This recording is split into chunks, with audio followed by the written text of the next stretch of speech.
All right, so we're back to Unit 3 still, Module 6.5, dividing polynomials. Today we are going to focus on long division, just like elementary school, long division.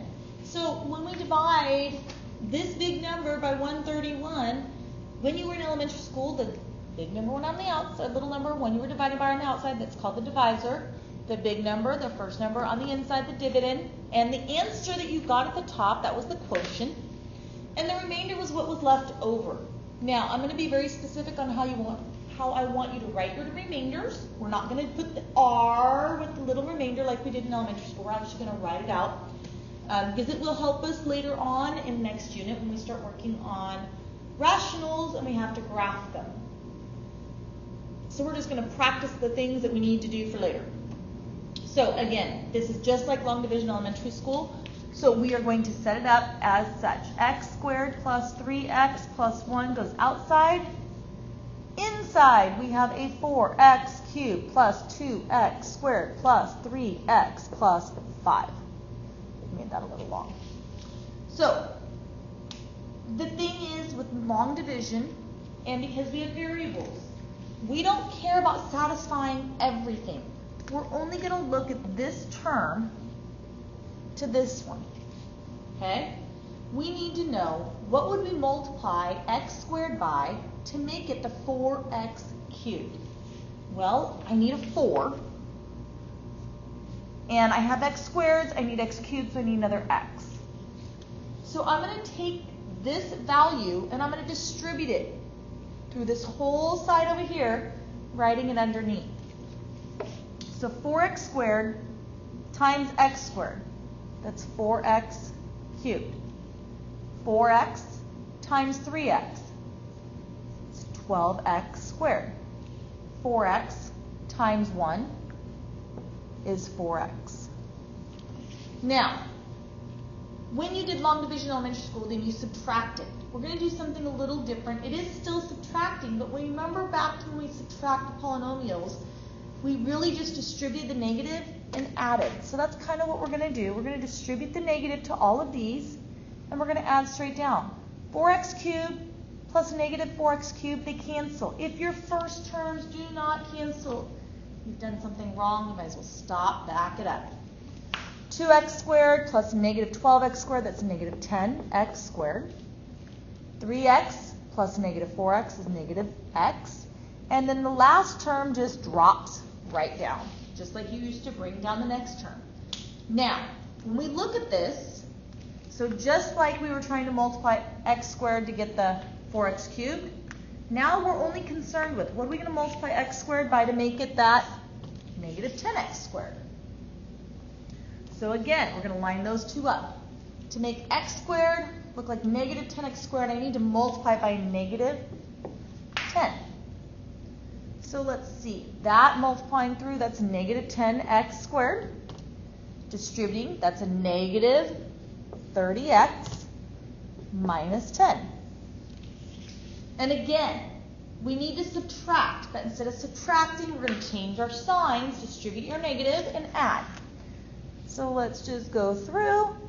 10x squared, negative 10x squared plus 10x squared cancel. If they don't cancel, we've got a mistake going on. But don't just assume it. Actually check your math.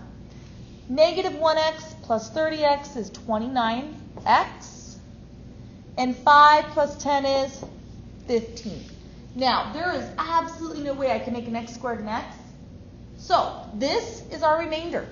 So, we're going to write this as plus 29x plus 15 over x squared plus 3x plus 1. We write the remainder as a fraction, okay? Just like what you guys did back in elementary school. We're going to do another one, because you know what? This is fun. I know it seems like it's a lot of work, but it's not too bad. So again, your divisor goes on the outside, and your dividend goes on the inside. And we're going to check. We need to multiply. We're only trying to match up that first term. So what would it take to make x squared look like 6x to the 4th?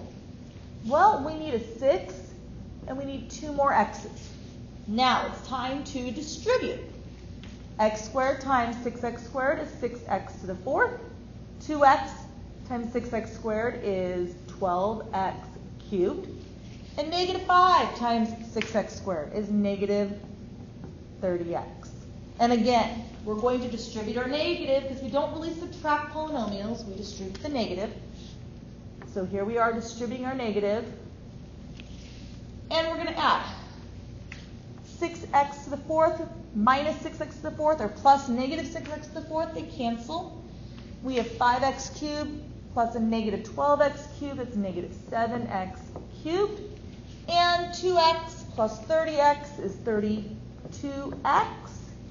And then this drops down. Now, I want you to notice something, because we have a mistake, and I'm kind of doing this intentionally because I want you to see it, but I don't want to get too far into the problem.